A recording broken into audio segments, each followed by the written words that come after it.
Hey everyone, let me tell you about something that happens more often than you might think.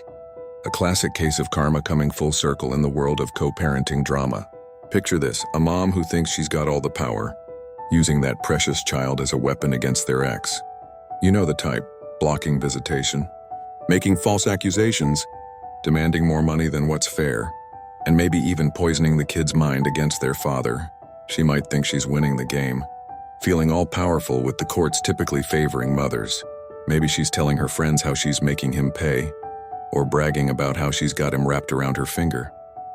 Some even go as far as moving away without notice or making up stories to get restraining orders. But here's where life has a funny way of serving up some justice. These tactics often backfire. And boy, do they backfire hard. Sometimes it's when the child grows up and discovers the truth, choosing to live with dad and cutting mom off completely. Or when the courts finally see through the manipulation and reverse custody.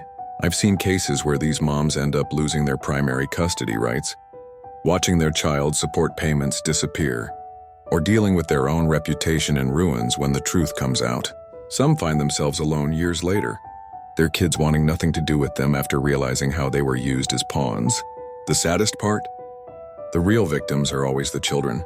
They grow up in this toxic environment, dealing with trauma that could have been avoided if both parents just focused on co-parenting peacefully.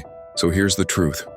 Using your child as a weapon in your personal vendetta is not just wrong. It's a boomerang that'll come back to hit you harder than you ever imagined.